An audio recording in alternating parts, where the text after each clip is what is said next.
네, 안녕하세요. 바이블 텔링 꿀님과 프레셔스 루아입니다.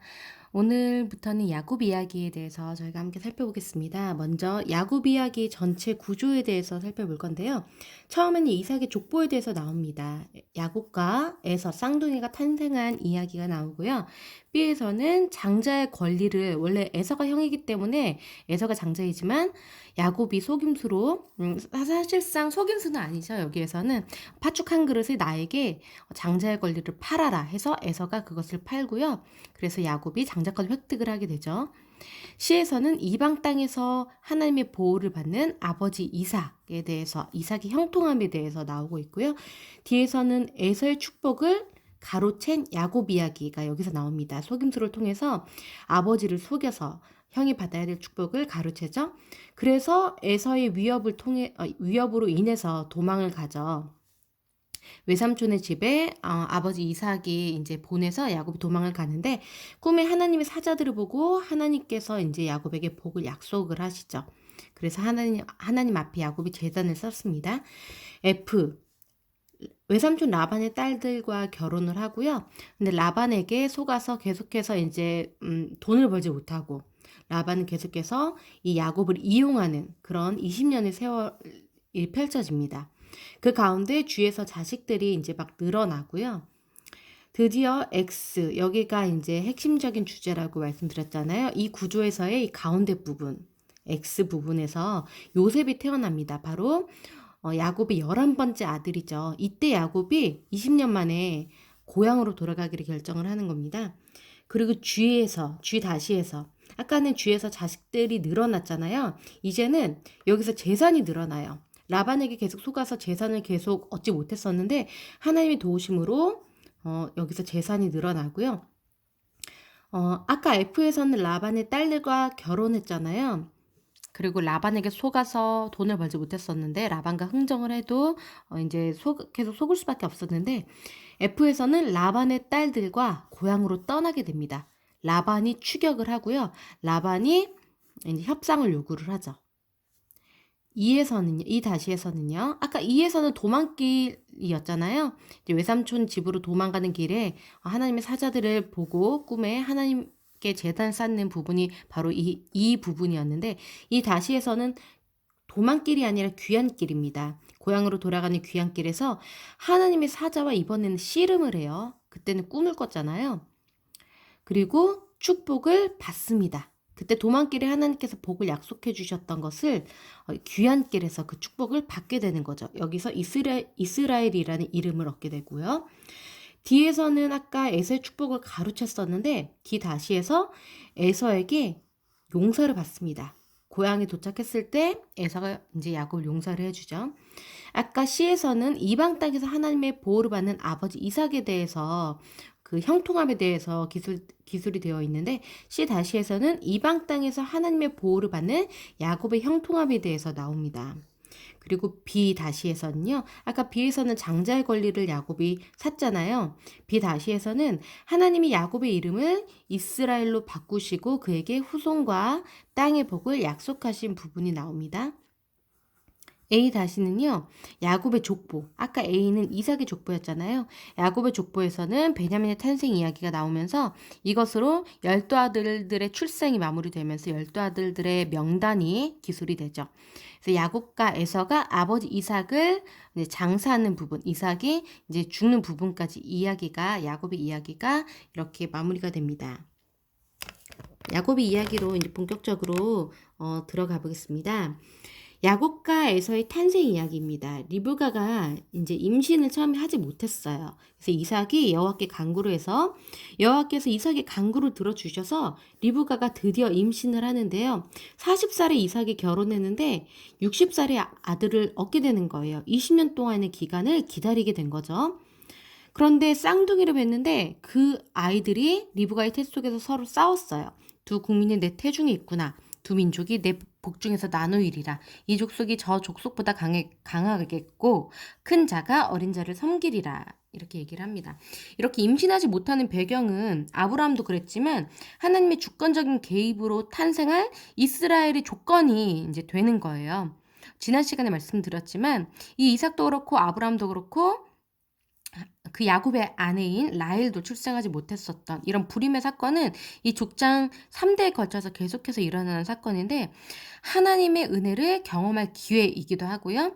특별하게 선택받은 이 아브라함의 가문은 정말 하나님의 은혜로 번성할 수밖에 없다는 하나님의 주권적인 개입을 드러낼 수밖에 없는 그런 배경이 설정되는 거죠.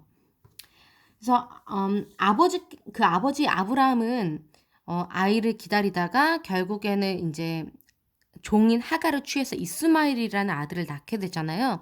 그런데 결국엔 뒤늦게 이삭이 태어나는 것을 경험을 했기 때문에 이삭은 그 실수를 답습하지 않습니다. 20년 동안 기다려요. 첩을 얻지 않고요. 계속해서 아이를 주실 것을 믿고. 왜냐하면은 이삭을 통해서 번성시켜 주실 거라고 하나님께서 약속을 해주셨었는데 이삭에게는 반드시 자녀가 생길 거거든요. 그렇기 때문에 이 아내 리브가를 통해서 하나님께서 얻게 해주신 아내이기 때문에 다른 여자가 아니라 아내인 리브가를 통해서 아이가 태어날 것을 이삭은 믿게 되었던 거죠. 이 당시에 아브라함도 계속 살아 있었고요. 그러니까 하나님의 약속을 굳게 믿고 그러니까 예비하시는 하나님을 경험적으로 예전에 경험을 했잖아요. 자신을 제물로 바치려고 했던 그 아버지 아브라함 그 가운데에서 하나님께서 숫양을 자신 대신 준비해 두셔서 숫양을 제물로 받아주셨던 그 사건을 이삭이 경험을 했기 때문에 준비해 두시는 하나님, 약속을 지키시는 하나님에 대해서 이삭은 경험을 했고 그 믿음을 실행했는데 그 실행이라는 것은 20년 동안 인내하면서 기다린 그 믿음의 태도를 보였다는 거죠. 그런데 지금 그 두 쌍둥이가 뱃속에 있는데 벌써 하나님께서 선택적으로 이 두 명의 쌍둥이 중에 어린아이가 동생이 더 크다고 더 강하다고 말씀을 하세요. 하나님의 선택적인 은혜입니다. 뱃속에서부터 뭐 야곱이 더 착하거나 더 하나님을 사랑하거나 더 뭐 믿음을 발휘하거나 이런 건 아니었겠죠. 그저 뱃속에 있었을 때부터 하나님께서 주권적으로 선택을 하셨다는 거예요. 그런데 또 어떻게 보면은 이 두 아이가 어떤 아이일지 하나님께서는 미리 또 알고 계셨다는 말도 되겠죠. 나중에 태어났을 때 에서는 우리가 지금 살펴볼 거지만 좀 더 육체적이고 불신앙적인 그런 태도로 살아간다면은 야곱은 약속을 붙잡고 믿음으로 살아가는 그런 태도를 보여주었기 때문에 하나님께서는 뱃속에서부터 이미 야곱을 선택하셨다는 거죠. 그래서 드디어 쌍둥이가 이제 태어나는데요. 먼저 나온 자 에서는 붉고 전신이 털옷 같아서 털이 많아서 이름을 에서라고 지었고 후에 나온 아우는 손으로 에서의 발꿈치를 잡았다. 그래서 야곱이라고 했다고 합니다. 그러니까 털이 있다. 그러니까 이렇게 에서의 나중에 계속해서 동물적인 그런 특성이 나오는데 여기서부터 그것을 이제 가늠해 볼 수 있는 특성인 거예요. 그리고 야곱은 발꿈치로 먼저 나가는 형의 발꿈치를 잡았다. 야곱의 그런 어떤 욕심, 욕망 이런 기질을 확인할 수가 있는 부분이죠. 야곱이라는 말 자체가 뒤꿈치, 움켜잡다 이런 의미가 있어요. 자, 형제가 서로 대조가 됩니다. 자라나면서부터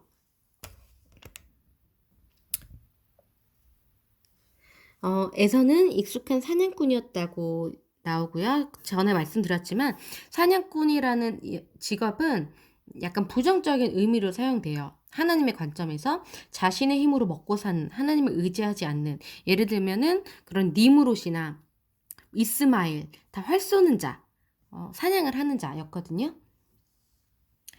하지만 이렇게 아브라함이라든지 이삭, 야곱 이렇게 대대로 목양을 하는 사람들이었거든요. 하나님께서 자연적으로 먹이를 공급해 주셔야지만 직업을 영위하면서 양들을 돌보면서 살아갈 수 있는 그런 직업이잖아요. 그러니까 하나님을 절대적으로 의지할 수밖에 없는 그런 직책인 거죠. 야곱은 조용한 사람이었다고 합니다. 그래서 에서는 들로 돌아다니지만 야곱은 장막에 거주하는 서로 상반된 성격의 사람이었다는 거죠. 이삭은 에서가 사냥한 고기를 좋아해서 에서를 좋아했고 리브가는 야곱을 사랑했다고 해요. 쌍둥이를 베었을 때 리브가에게 하나님께서 야곱을 큰 자가 어린 자를 섬기리라 야곱을 선택했다고 말씀을 해주셨기 때문에 리브가는 야곱이 선택받은 아들이라는 것을 알고 있었죠. 아마 이삭도 이삭도 알았을 거예요. 리브가가 말을 하지 않을 이유는 없었겠죠. 그런데 이삭은 에서가 사냥한 고기를 좋아해서 에서를 더 사랑했다고 하는 겁니다. 지금 여기 아래에서도 지금 살펴볼 건데요. 에서가 배고팠을 때 자신의 그 장자의 명분을 팔면서까지 그 팥죽 한 그릇을 위해서 장자의 명분을 팔면서까지 자신의 그 배를 채우는 그런 사건이 일어납니다. 그러니까 야곱은 이 형의 무분별한 그런 상태, 배고픈 상황, 그것을 이용해서 장자권을 팔도록 유도를 했고요. 그것도 좋은 건 아니지만 어떻게 보면은 하나님의 복이 이어져 내려오는 하나님의 축복에 대한 그런 야곱의 처절한 어떤 갈망, 그런 집착적인 모습을 볼 수 있는데 에서는 그거에 대해서 전혀 욕심이 없었어요. 그저 내가 피곤하니 그 붉은 것을 먹게 해라. 지금 이 장자의 명분, 이거는 어떻게 미래의 보상을 받을 수 있는 복인 거잖아요. 이 당시에 그러니까 장자는 뭐든지 2배를 상속받을 수 있고 또 하나님께로부터 오는 복을 얻을 권리가 있는 게 장자의 명분인데 에서는 지금 당장 배고픈 게 해결되는 것이 더 급했던 거죠. 지금 현재가 더 중요한 사람이 바로 에서였고요. 하지만 야곱은 미래를 내다볼 수 있는 사람이었어요. 소망을 가지고 나중에 미래의 약속을 붙드는 사람, 차후에 미래에 받을 그 보상을 기다리는 믿음의 사람이었던 거죠. 그랬더니 에서가 내가 죽게 되는데 이런 나중에 누릴 장자의 명분이 무엇이 유익하겠냐. 다 필요 없다는 거죠. 지금이 중요하다는 거예요. 그러니까 아브라함이 받은 하나님의 그 복을 이어받을 수 있는 건데 이삭을 통해 내려온 그 복을 이어받을 수 있는 이런 장자의 명분을 이 지금 하루 사이에 지금 이 순간 배고픈 것 때문에 지금 버려버리는 거죠. 그랬더니 야곱이 맹세를 시킵니다. 맹세하라. 이 맹세는 취소할 수가 없는 거예요. 그런데 에서가 맹세를 하고 장자의 명분을 팔아버립니다. 그래서 받아서 먹고 가버립니다. 굉장히 에서의 어떤 상스러운 태도를 보여주는 동사죠. 받아 먹고 가버렸다. 분별력이 없는 동물적인 어떤 감각적인 특성을 여기서 확인할 수가 있어요. 에서가 이렇게 했던 이유는 장자의 명분을 무척 가볍게 여겼다. 멸시하고 천대했다라는 거죠. 여기서 보면은 지금 이삭과 에서가 약간 비슷한 거 볼 수 있어요. 어떤 부분이냐면은 음식을 탐하는 그런 육체적인 정욕적인 모습인 거죠. 지금 이삭은 자신의 복을 이어받을 자가 이 약속의 후손이 되어야 될 자가 야곱이라는 것을 알고는 있었을 텐데 에서를 더 사랑해서 에서한테 그 복을 물려주려고 하는 거거든요.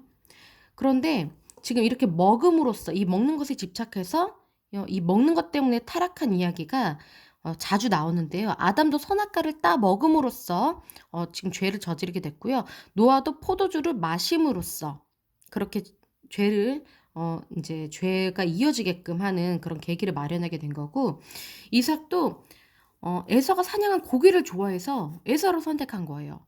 그리고 에서에게 복을 주려고 했을 때도 너가 사냥해온 고기를 먹고 복을 주겠다라고 조건을 걸어서 복을 주겠다고 하는 거거든요. 이것도 무척 잘못된 거죠. 그리고 나중에 우리가 살펴볼 삼손도 사자의 사체 속에 그 부정한 사자의 죽은 사체 속에 생겨난 그 꿀을 먹거든요. 원래 먹으면 안 되는 건데 먹어요. 그래서 삼손이 이렇게 하나님께 선택받은 그런 정결한 거룩한 자로서의 직무를 수행하지 못하는 그런 사건이 바로 사자의 사자 속의 꿀을 따먹는 것을 통해서 이 삼손의 타락한 모습을 저희가 볼 수 있는 거죠. 그리고 이스라엘도 나중에 출애굽을 해서 하나님께서 만나와 메추라기를 만나를 하늘에서 내려주셨을 때 고기를 주지 않는다고 막 원망을 하잖아요. 그래서 하나님께서 분노를 하셨던 거고요. 그런데 반면 예수님께서는 40일 동안 금식하시면서 그 돌을 떡으로 바꾸라는 사탄의 유혹을 물리치셨고요. 말씀으로 물리치셨고 예수님의 길을 예비했던 세례 요한도 단지 메뚜기와 석청을 먹고 사는 광야에서 먹을 것이 없는 광야에서 단지 끼니를 이을 수 있는 메뚜기와 석청만 먹고 사는 그런 사람이었어요. 그렇기 때문에 영성을 유지할 수가 있었다는 거죠. 그러니까 다른 유혹거리에 현혹되지 않은 영성의 소유자였다는 거예요. 그리고 에스더도 이 나라와 민족을 살리기 위해서 3일 동안 금식하면서 왕 앞에 나아갔고 이스라엘 동족들에게도 기도하면서 금식하면서 기도해달라고 부탁을 하죠.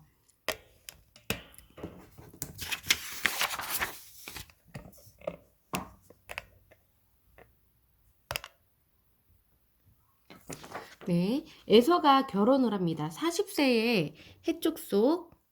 해족속은 이 가나안 땅의 여자인데 가나안 땅의 여자를 얻은 거예요. 그래서 이삭과 리브가가 근심을 했습니다. 해족속은 하나님께서 정복하라고 이 땅 너에게 줄 거다. 이들을 정복해서 너에게 너희가 이 땅 취하라. 이렇게 말씀하신 이 아브라함 가문에 주신 땅이에요. 정복해야 될 그런 심판해야 될 사람들, 이 죄인된 가나안 족속과 에서가 결혼을 한 거예요. 그러니까 하나님 안에 있지 않은 그런 민족인 거거든요. 그러니까 에서가 아브라함을 통해서 이어서 내려올 그 언약을 이을 자격이 없다는 것을 여기서 확인할 수가 있어요. 그러니까 철저하게 구별돼서 하나님께로부터 구별돼서 거룩하게 보존돼야 될 이 아브라함의 가문이 지금 에서를 통해서 지금 가나안 족속과 섞여지게 되는 위기 가운데 있는 거죠. 그러니까 복을 받을 지금 조건을 박탈당하는 거예요. 애초부터. 그러면은 지금 처음부터 야곱의 복을 이어받을 하나님께 선택받은 사람이었는데 이렇게 장자권을 야곱이 사게 된 것도 나중에 야곱의 복을 받게 되는 것도 다 우연은 아니라는 거죠. 이삭이 나이가 많아서 눈이 어두워 보지 못해서요. 맏아들 에서를 부릅니다. 이제 축복을 해주려고 하죠. 내가 이제 늙어서 언제 죽을지 모른다. 그러니까 너가 나를 위해서 사냥해서 내가 즐기는 별미, 고기를 사냥해 와서 내가 먹게 해서 너에게 축복하게 하라. 이렇게 얘기를 해요. 그러니까 축복의 조건이 자신의 육체적인 욕구를 충족시키는 거예요. 그래야지 영적인 축복을 해주겠다는 거죠. 그러니까 눈이 어두워서 보지 못하는 이 이삭의 상태는 영적으로도 저희가 해석해 볼 수 있겠어요. 분별하지 못하는 영성으로 변질됐다는 거죠, 이삭이. 그러니까 당시 관습은 모든 자녀를 불러서 공개적으로 축복을 했어야 되는 건데 또 맏아들 에서를 조용히 부르는 거예요. 몰래 축복을 해주려고 한 거죠. 이삭이 축복을 해줘야 될 대상은 야곱이라는 것을 이삭 스스로도 알고 있었을 거예요. 지금 본인이 축복하기로 선택한 에서, 이거는 지금 하나님과는 아무런 상관이 없는 선택인 거예요. 이렇게 별미를 만들어서 가져오라는 이런 축복의 조건이 하나님과는 상관이 없는 축복의 조건이고 내적 조건이 아니고 물질적인 요소였던 거죠. 단지 자신의 배를 채우는, 자신의 혀를 즐겁게 하는, 자신의 배를 채우는, 그게 자신이 축복을 해줄 조건이라는 거죠. 지금 이삭이 너무나도 잘못된 선택을 하고 있는 거죠. 근데 이것을 리브가가 들었어요. 에서는 아버지 말대로 축복을 받으려고 사냥을 해오려고 들로 나가버렸고 리브가가 이걸 듣고 야곱에게 이제 너의 형 에서에게 아버님이 하시는 말씀을 들었는데 너가 염소떼에 가서 염소새끼 2마리를 내게 가져오면은 내가 아버지를 위해서 요리를 할 테니까 너가 형 에서인 척을 하고 가서 축복을 받아라 라고 지금 얘기를 하고 있어요. 그러니까 야곱이 형 에서는 털이 많은 사람이고 나는 매끈매끈한데 아버지가 나를 만지시면 다 아실 텐데 내가 저주를 받으면 어쩝니까? 라고 지금 얘기를 하고 있거든요. 그랬더니 리브가가 자신에게로 그 저주를 돌리겠다. 너는 걱정하지 마라. 이렇게 얘기를 하죠. 그러니까 지금 완전히 명령을 리브가가 하고 있는 거예요. 축복의 대상이 야곱이어야 함을 확신하고 있죠. 그래서 이 일을 어떻게 할지 고민을 하다가 자신이 생각한 거는 속이는 거였어요. 이게 인간이 계략을 할 수 있는 한계인 거죠. 그러니까 에서의 모양으로 꾸며서 축복받게 하는 거예요. 그러니까 이삭의 축복의 조건을 리브가가 억지로 충족시키는 거죠. 에서처럼. 이게 야곱과 리브가만의 최선의 방법인 거예요. 그래서 이 염소새끼 가죽을 몸에 두르게 해서 털을 묻히게 해가지고 아버지를 속이게끔 하는데요.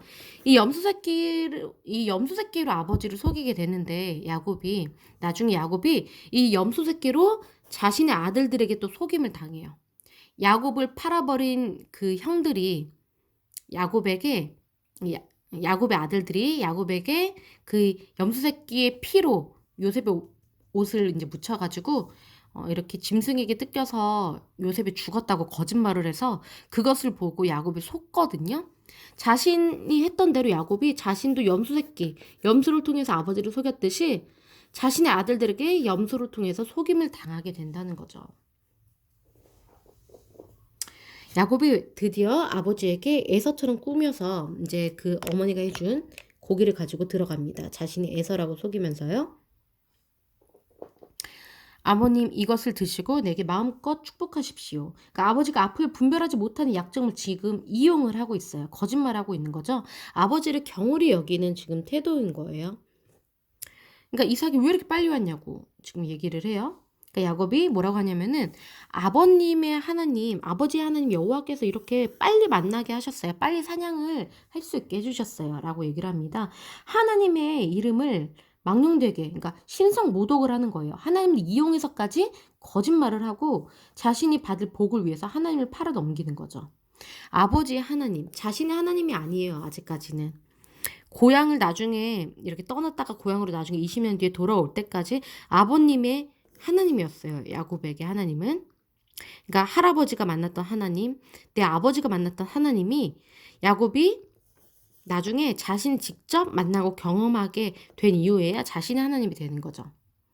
그러니까 이삭이 야곱을 만져보고 그 음식을 먹고 에서라고 생각을 하고 축복을 합니다. 그러니까 맨 처음에는 야곱의 목소리를 의심을 했는데 만져보고 촉각적으로 이제 만져보니까 그것을 증거 삼아서 먹고 축복을 해주는 거예요.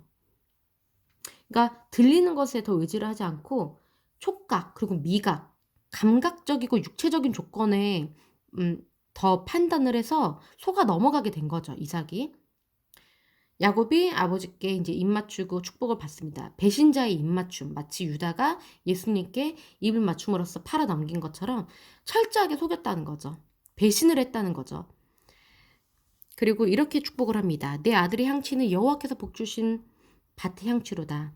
하나님은 하늘의 이슬과 땅의 기름짐이며 하늘의 이슬, 땅의 기름짐.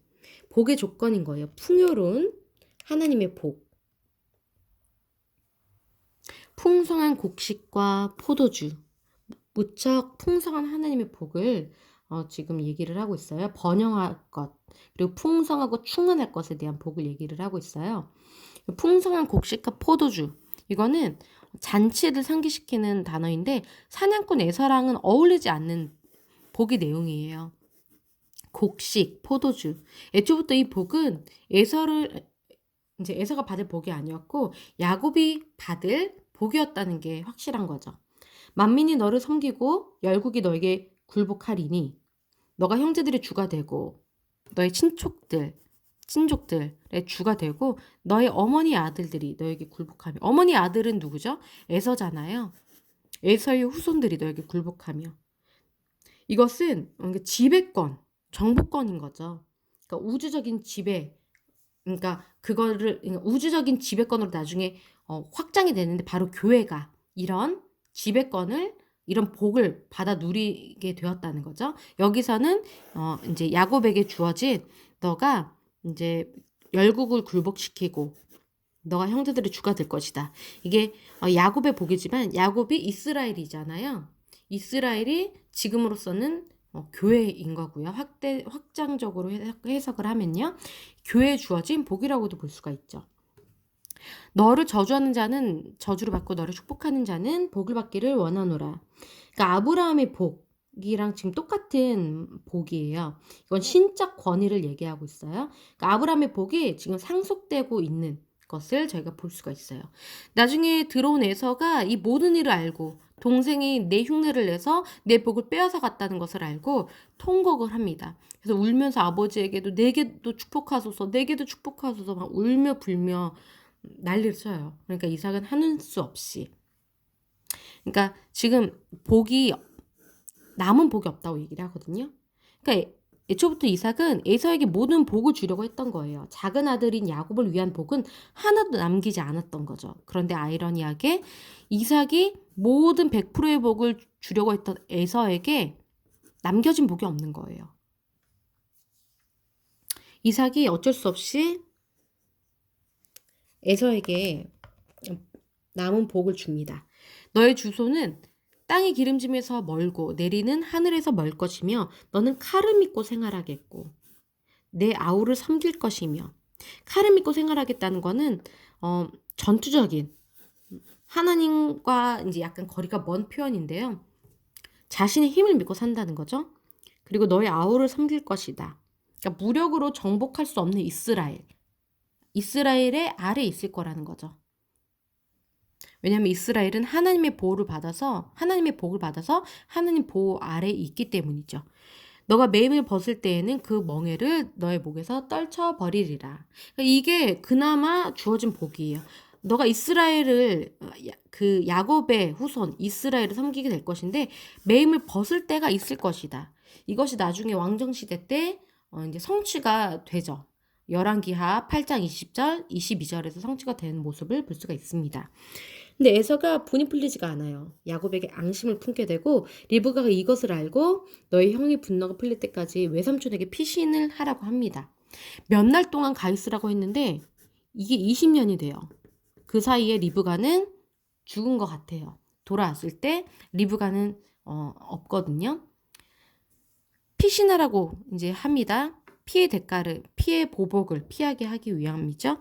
이삭에게는 야곱을 헨 여인과 결혼시키면 안 된다고, 그래서 우리 고향으로 보내서 결혼시키자고 리브가가 설득을 해서 이삭이 야곱을 보냅니다. 라반의 외삼촌 딸 중에서 아내를 맞이하라고 보내죠.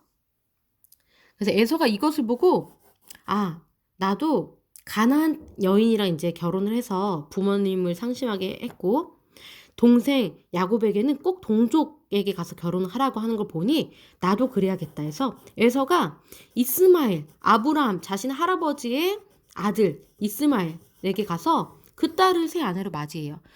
정말 안타깝게도 이스마엘은 동족이긴 하죠. 가나안 사람은 아니잖아요. 아브라함의 아들이니까. 하지만 이스마엘도 약속 밖의 후손이었던 거죠. 그러니까 약속 밖에 에서가 아무리 약속 안에 편입이 되고 싶어서 몸부림을 쳤어도 분별력이 없기 때문에 이스마엘 약속의 밖에 쫓겨난 아브라함에게서 이제 보내짐을 받은 쫓겨난 이스마엘에게 가서 결혼을 했다는 거예요. 이 야곱은 피신을 하게 돼서 이런 복의 선언으로 받은 대가로 20년 동안 외삼촌 집에서 고생을 하게 되죠. 그러니까 이렇게 아무것도 받은 것도 없는데 그냥 복을 선언 받았다는 것밖에 없거든요. 하지만 이것 하나 때문에 눈에 보이는 게 없고 손 잡혀준 건 없지만 아버지께서 선언해 주신 이 복 때문에 20년 동안의 고생 세월을 하는 거예요. 어떻게 보면 야곱이 믿음의 사람이었다고도 볼 수가 있겠죠. 지금 당장 주어진 건 아무것도 없고 오히려 고생길로 가야 되지만 하나님께서 주신 복을 내가 선언받았고 그것을 이루어 주실 거기 때문에 이러한 고생을 지금 택한 거죠. 그러니까 이스마엘은 너무 쉽게 일을 해결하려고 했어요. 이스마엘에게 가서 그 딸과 결혼하면 되지 했지만 이건 너무나도 손쉬운 해결책이죠. 하지만 야곱은 70세까지 기다린 거예요. 아까 지난 시간에 말씀드렸지만 요셉을 낳았을 때가 이제 20년 뒤에 고향으로 돌아올 때가 요셉을 낳았을 때인데 그러면 그 나이를 계산해 보면은 지금 외삼촌 집에 갔을 때가 야곱의 나이가 70세라는 거거든요. 근데 70세에 가서 7년을 연애해가지고 77세 때 결혼을 합니다. 굉장히 오랜 인내 시간을 기다렸다는 거죠. 그래서 70세까지 결혼을 하지 않고 기다렸다가 이제 드디어 고향으로 그 동족에게로 외삼촌에게로 가서 거기서 결혼을 간신히 했는데 또 20년 동안 고생하면서 기다리는 그 또 시간을 통과를 했고 나중에 자신의 아들 요셉이 죽은 줄 알았는데 또 13년 만에 자신의 아들과 재회를 하게 되죠. 굉장히 인내의 시간을 야곱이 많이 거쳤다는 것을 알 수가 있어요. 이 본문에서 오늘 저희가 살펴본 거에서 저희가 이제 구조를 좀 보면은 A가 에서의 지금 결혼이에요. 에서가 가나안 여인과 결혼했다고 했잖아요. 그리고 B가 그 다음에 저희가 오늘 다뤄본 게 이삭이 에서에게 축복하겠다고 지시를 하죠. 사냥해 오라고. 그 다음에 C가 리브가가 그걸 듣고 야곱에게 축복받을 준비하라고 리브가가 지시를 합니다. 리브가가. 그리고 X 부분이 야곱이 축복을 받죠. 근데 C 다시에서 리브가가 야곱에게 축복 준비를 하라고 했었잖아요. C 다시에서는 이삭이 에서에게 축복을 주지 못해요. 이것 때문에. 그리고 B에서는 이삭이 에서에게 축복받을 준비를 하라고 했잖아요. 근데 리브가가 야곱을 도피를 보내죠. 외삼촌 집으로. 그리고 A에서는 에서가 또 결혼을 합니다. 아까 에서가 가나안 여인과 결혼했는데 A 다시에서는 에서가 이스마엘 딸과 결혼을 합니다. 이 과정에서 에서가 이 구조를 보면요. 에서가 가나안 여인과 결혼을 해서 마지막에 가나안 여인이 아닌 이스마엘의 딸과 결혼을 하는데 계속 언약 밖에는 행동을 하죠. 결국에는 이 중앙 X 부분에서 야곱이 언약의 자손임을 그것이 성취가 되는 모습을 볼 수가 있고요. 이 과정에서 아무리 지금 이삭이 에서에게 복을 주려고 해도 되지가 않았고 리브가의 계략으로 인해서 야곱이 이렇게 복을 받게 되었고요. 결국에는 이 과정 가운데서 야곱이 외삼촌 집으로 가서 결혼을 하고 번성하는 그 시간을 가지게 된다는 거죠. 네, 다음 시간에 야곱의 이야기를 계속 이어가 보도록 하겠습니다. 감사합니다.